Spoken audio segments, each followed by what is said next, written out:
From the early hours of the morning, it was lights, camera, action for the federal government, having handed down a budget forecasting lower inflation and offering assistance with household costs. More help is on the way for people who are doing it tough. The help is spread broadly.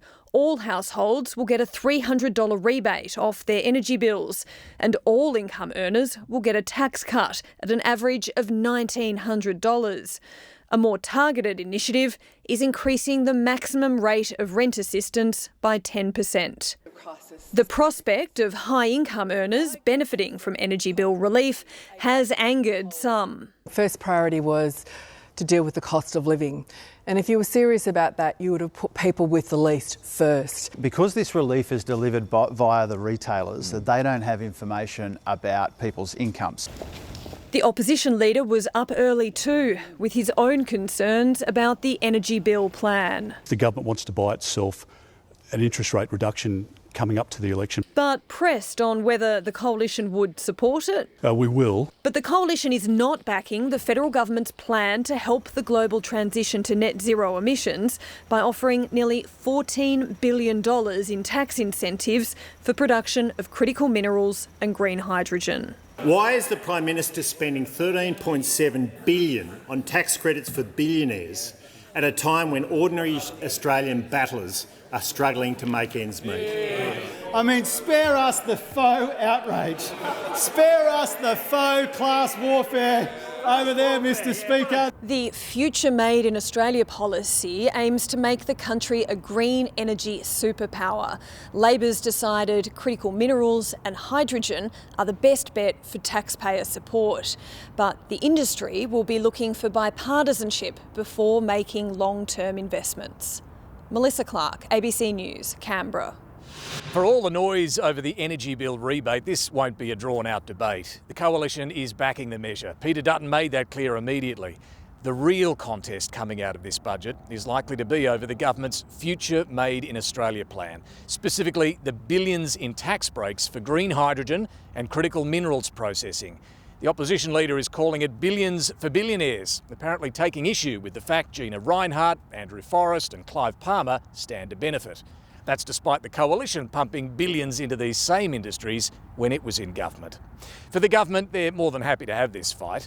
Anthony Albanese's vision is for blue-collar jobs in new green tech industries, largely in Western Australia and Queensland, where Labor needs to lift its support.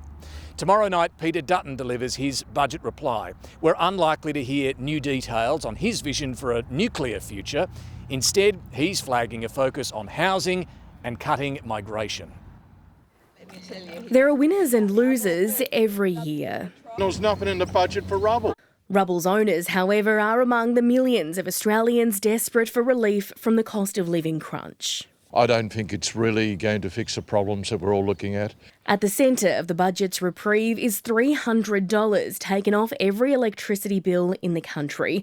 But don't expect cash in your pocket. $75 each quarter will instead be automatically deducted. Crucial relief for some. It's bill gone up to about 20% of the bill from the last years. But it doesn't matter what you earn, even those with holiday houses will save on each property's bill. Gina Rinehart gets it too. No. Means test. How hard is that? Consumer groups say more than half of Australians were worried they wouldn't be able to pay their power bills in the next 3 years. While every household will receive the energy rebate, the main housing benefit announced last night will only go to those already receiving Commonwealth rental assistance. Nearly 1 million Australian low-income households are eligible, and the maximum rate will increase by 10%. In North Melbourne, Ayushi Killen's rental costs $700 a week. The PhD student doesn't qualify for government help and relies on her parents to make ends meet. She would have liked to see more for those studying in the budget.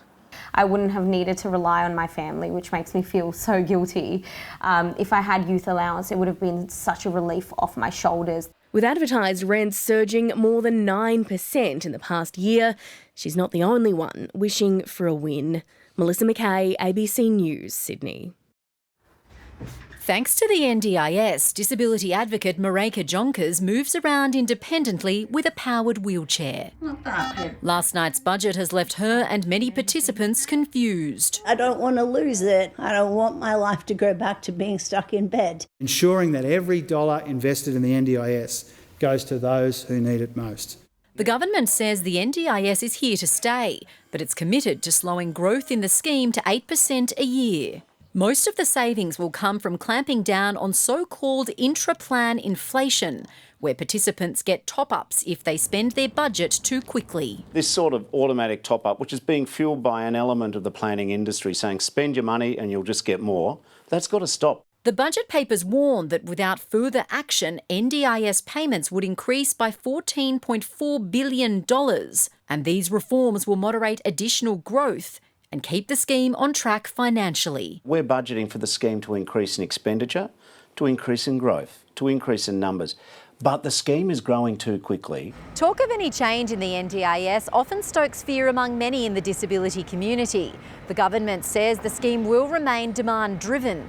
Participants and their families just want to know their critical supports are safe. What has been slightly disappointing in the budget has been the lack of detail. Advocates say more transparency is needed. We are calling for a seat at the table for people with disabilities. At every single point, decisions are being made.